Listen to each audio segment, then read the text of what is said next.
Weather desk. An Arctic blast has millions of Americans feeling the effects of bitter cold and lake effect snow. This is actually get dressed and actually be outside in the cold. That includes farmers in the South. This is going to be a sudden drop in temperatures, which is a little early for it to get this cold this time of year. We'll help you better understand the impact of the cold and wind. As the winds increase, it draws heat from the body, driving down skin temperature. Also, space is filling up with junk and debris. It's a growing problem that has many people concerned. About 250 a year of launches, and many of those launches carry many satellites. And what you need to know before making an insurance claim for snow-related damages.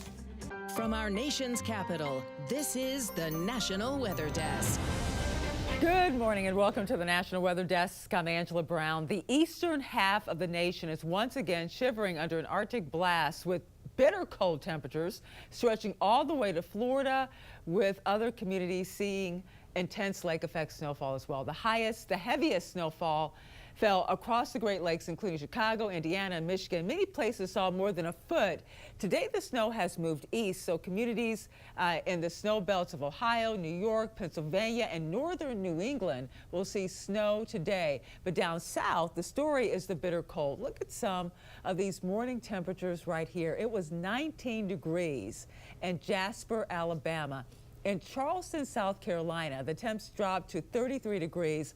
Blue Ridge, Georgia dropped to a frigid 22 degrees, and Crystal River, Florida, which is north of Tampa on the Gulf Coast, was a chilly 34 degrees. Now, all of these cold temperatures are why a large section of the South, from eastern Texas to Florida and north to Virginia, are all under freeze warnings this morning. As for the snow, portions of New York, Pennsylvania, Ohio, and West Virginia are under winter weather advisories or winter storm warnings. Amy Kiley has more on the Arctic blast.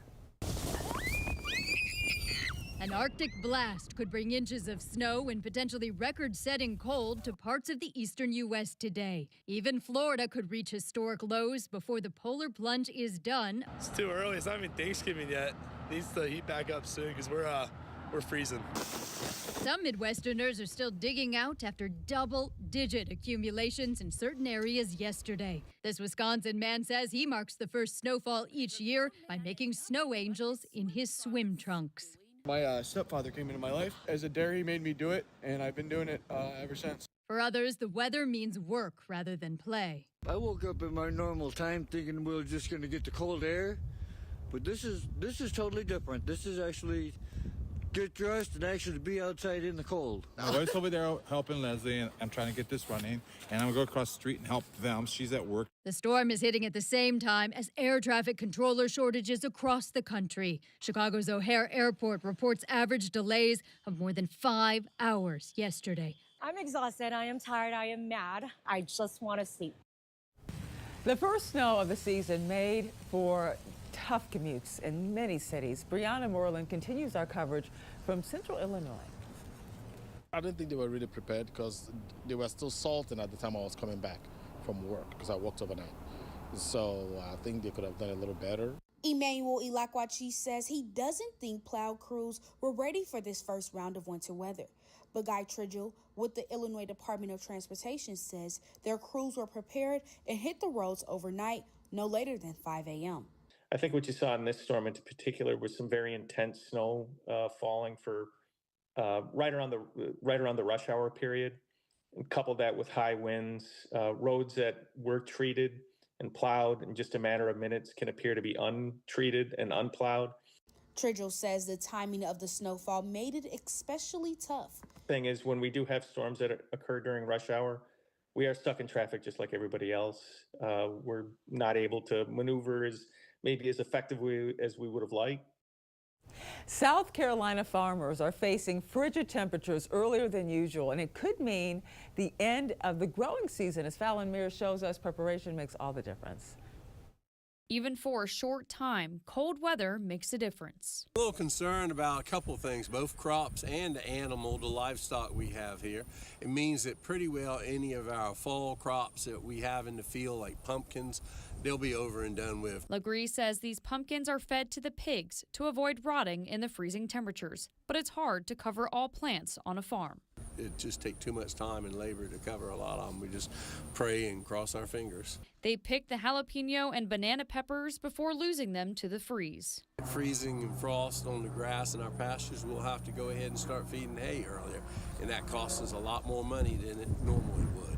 And the cold isn't the only problem. It goes from being 31 one day to be back in the 60s next week, so that can be a problem for some crops. Even though it's technically fall, starting to put in a lot of our winter vegetables like broccoli and cabbage and those type of things that will survive the cold weather here. Now, a freeze can stunt them and hurt them some, but they're cold crops. We've seen temperatures drop in January down into the teens, but this time of year, it's not normal for us to get a temperature drop. When temperatures are low and it's windy out, it can feel a lot colder than what the thermometer actually says. Meteorologist Teresa Carter explains how wind chill actually works. Wind chill is how cold the air feels to the skin, calculated by combining the temperature with the wind speed. It's based on the principle that moving air removes a body's natural heat-trapping layer more quickly than still air, making it feel colder than the actual air temperature.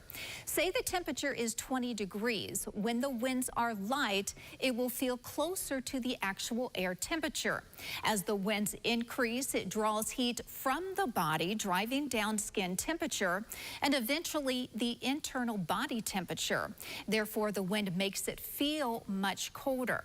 For example, if the temperature is 20 degrees and the wind is blowing at 20 miles per hour, the wind chill is 4 degrees. Now, it's always good to prepare when extremely cold temperatures are in the forecast. Remember to protect your pets and make sure to take precautions so your pipes don't freeze. Make sure to fill up your gas tank just in case you would need to stay in your car for an extended amount of time, and always dress appropriately. Well, that bitter cold temperatures also means you can see your breath when you exhale. Meteorologist Noah Hawk explains why. One of the cooler things that'll come out of it being a lot colder is that you'll be able to see your breath as you breathe out.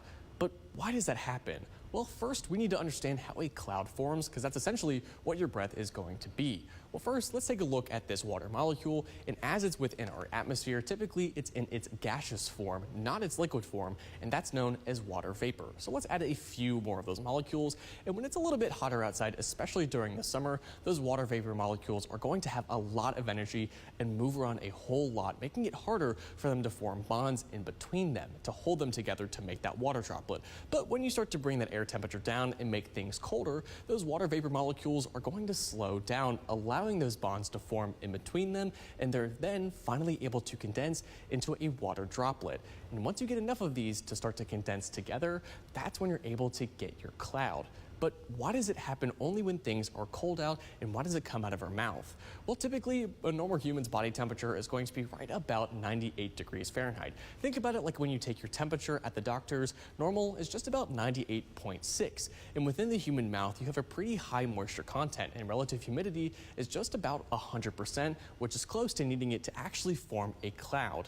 But when you start to go outside, let's just say you take that temperature all the way down to 36 degrees. When you breathe out, that air is going all the way from 98 to 36 in an instant. So it's going to rapidly cool and rapidly condense, allowing you to form that cloud and be able to breathe out, forming that cloud.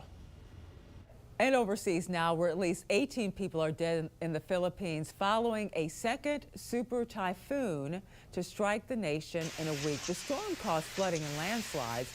You may have seen this video on social media yesterday. This is a walking suspension bridge. You're looking at it here, being rocked by this typhoon. We have no information on how that bridge is actually holding up right now. And check out this video from Hawaii.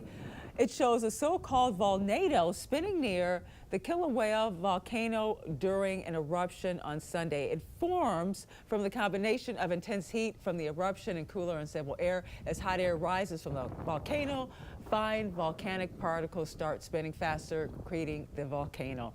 And we'll be right back.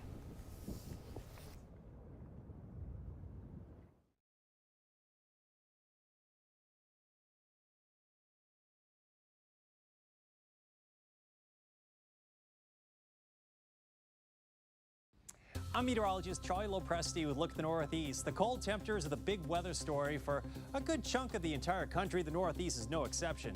Look at highs today, mostly running the mid to upper 30s. There'll be a stiff westerly wind as well. So the back edge of last night's rain has made its way off to the Northeast. Here we are this morning. There's lake effect snow getting going off of Lake Erie and Lake Ontario. There will be more clouds than sun this afternoon. Temperatures won't be quite as cold heading into our Wednesday. I'm Chief Meteorologist Gerard Jabali. Here's a look at the Mid-Atlantic region. Even in the afternoon, your temperatures for your Tuesday not likely going to warm up much. A few snow showers off to the north and maybe into the mountains, but we're going to see very little precipitation. Next front arrives late Wednesday, but it won't do much to change your temperatures. It's going to be a cold afternoon, 40s for highs, except the mountains in the 30s. We will be much milder, though, as we head into Wednesday. Highs should reach the 50s. Hi, meteorologist Jennifer Collins with a look at your southeast forecast. After waking up on the cold side for most of the southeast, we're going to stay chilly into the afternoon. The 40s and 50s for the Carolinas, the upper 50s near 60 degrees for most of the northern Gulf Coast, with the 60s across South Florida too.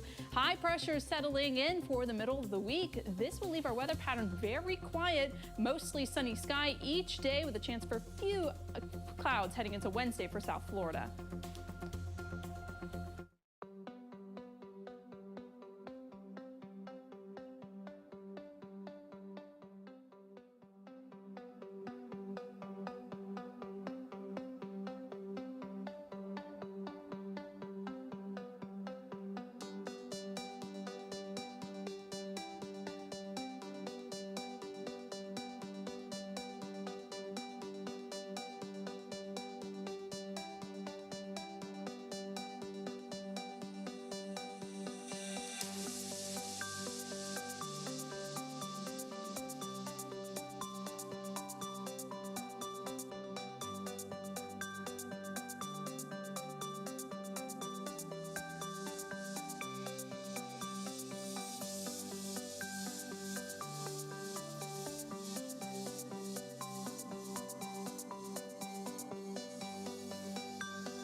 You are watching the National Weather Desk.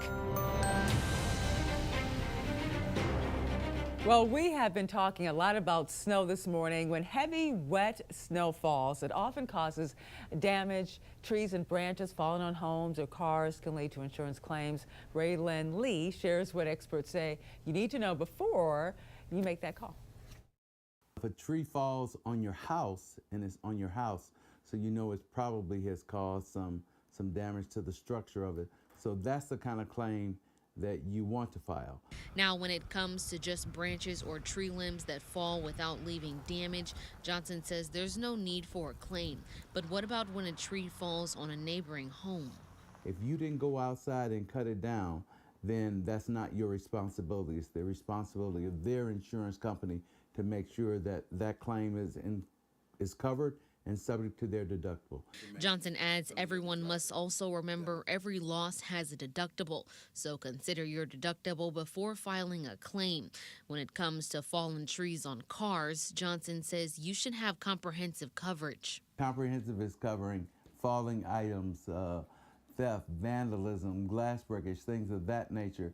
So it's not going to be covered under collision coverage. So you got to make sure that you got the right coverages on your policy.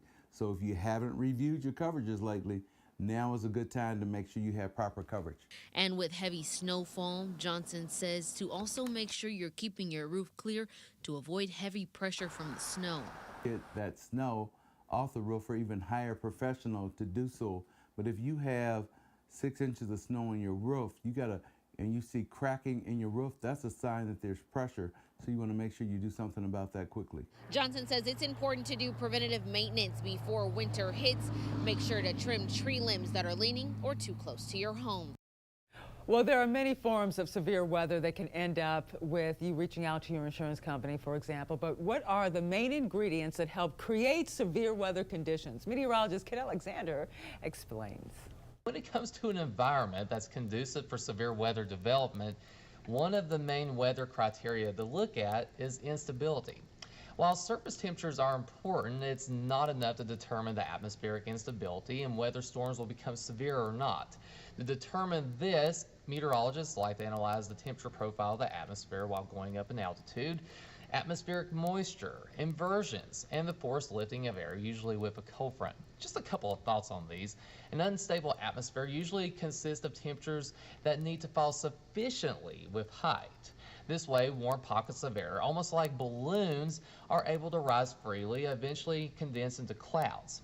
Atmospheric moisture is also important as more moisture aids with the process of releasing the latent heat, making the air more buoyant and causing it to rise faster and higher. For severe weather development, too much of an inversion is a bad thing, and an inversion is just warming temperatures with height. So a bit of an inversion, though, however, can actually help storms to just sit and kind of stew, kind of like shaking a Coca-Cola bottle and then just releasing the cap. This can help the air to pretty much just explode, so to speak. Combine that with additional forced lifting of air, and the right combo is usually what determines the development of severe weather. In just the past decade, the number of active satellites in Earth's orbit has grown from 1,000 to 12,000. By 2035, there could be 100,000 in orbit. So what happens when a satellite reaches the end of its life? It becomes space debris. Emily Gracie sat down with an astrophysicist that has been monitoring space debris for decades, and he has some concerns. If there's a future 1,000 years from now where most people don't live on Earth, they're going to want to look back to and know all the details of how we did these early steps. And so my mission is to preserve that information, the technical information that I felt was getting lost. Okay, so how often is something being launched into space, like worldwide? For orbital launches going into orbit around the Earth, we're now running at several a week, about 250 a year of launches, and many of those launches carry many satellites. And so right now, it's about an average of about 4 new satellites a day go up. Who gets to control all of this stuff? And are there any rules? Yeah, the governing law is the 1967 Outer Space Treaty, and which is administered by the Committee on the Peaceful Uses of Outer Space at the United Nations. And that has some general principles. And one of the principles is everything that happens in space should be under the sponsorship of a nation state. And so if you are a private company wanting to launch a satellite, you need to be licensed by some government, which government then takes on the responsibility of what's called supervision and control. Okay, so what about stuff re-entering Earth's atmosphere and like falling from the sky? What's the threat of this? And is it only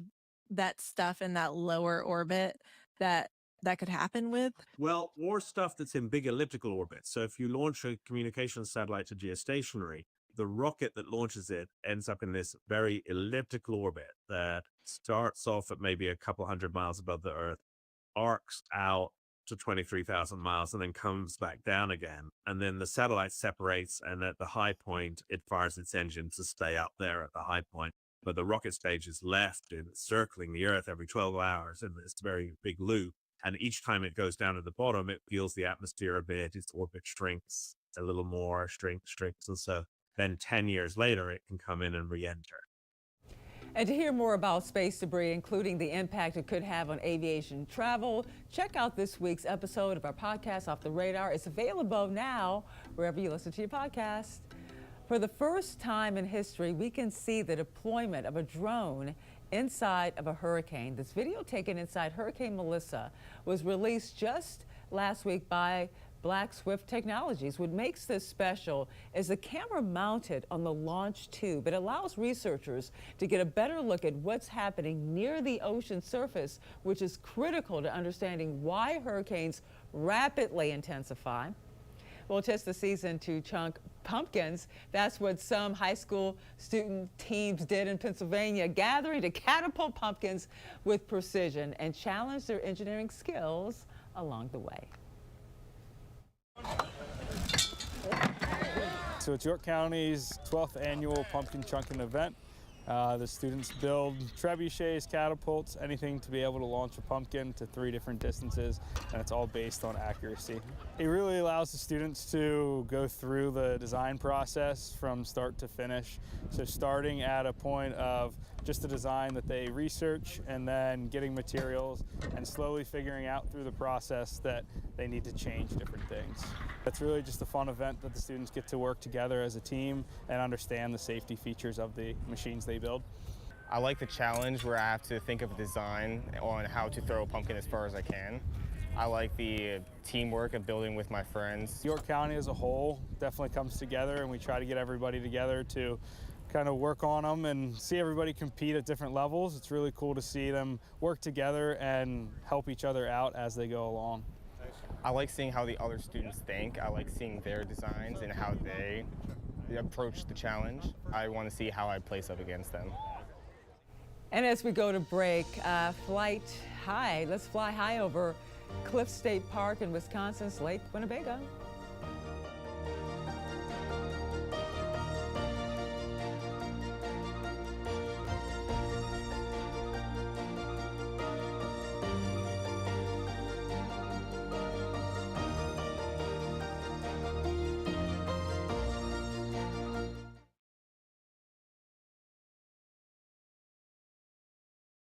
Well, a very good Tuesday morning, everyone. I'm meteorologist Andrew Buckmichael. Sunshine coming out across the plains and temperatures starting to warm up more, but cold across the Ohio Valley and Great Lakes, and a couple of light snow showers possible for us.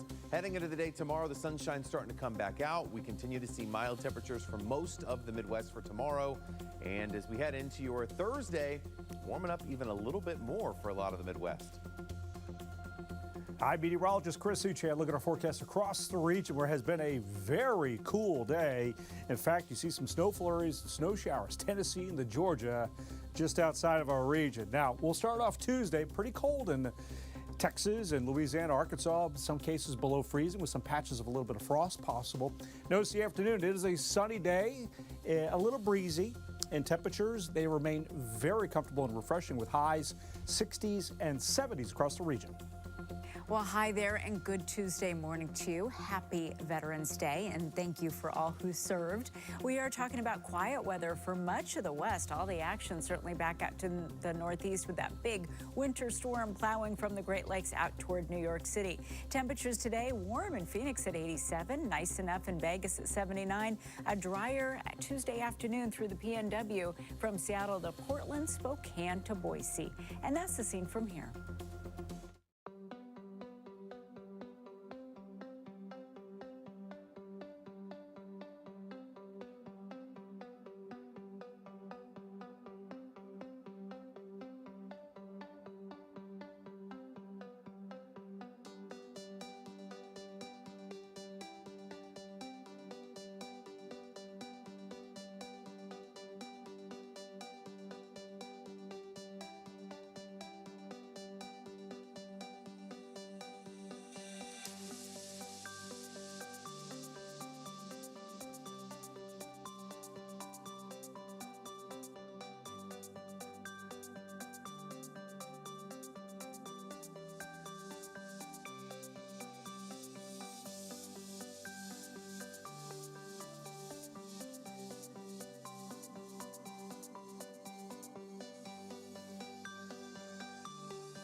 I'm Joy Bettenhausen, meteorologist with News Channel 8 in Tulsa, Oklahoma, and you're watching the National Weather Desk. Well, the cold season is trying to stake its claim. Snow is only one way to make itself known. Sometimes it shows up in the form of frost, though. But how does it form? We're talking about frost. Meteorologist Vitas Reed explains. I'm meteorologist Vitas Reed. We're talking about the colder season arriving, and as that cold air settles in over much of the nation, how does frost form? Because we do see the colder air create frost in many areas. Air temperature could be like 36 degrees, but measured about 5 feet above the ground, the surface is much colder. In fact, that cold air sinks and the ground temperature is about 32. That means that you can see the water molecules in the air, they touch the frozen surface, and you get freezing, forming as ice crystals on that surface, forming frost. Favorable conditions for frost to form is usually clear skies, light winds, and then also moisture in the air. Those temperatures have to be in the 30s, but then also moisture on the ground. So there you go. That's what we see that helps form frost across the area. And we'd love to share your weather content on the air. You can find us on all your favorite social media platforms. Just search the National Weather Desk. We'll be right back.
Thank you so much for joining us. I'm Angela Brown. Make it a great day, and I'll see you right back here tomorrow.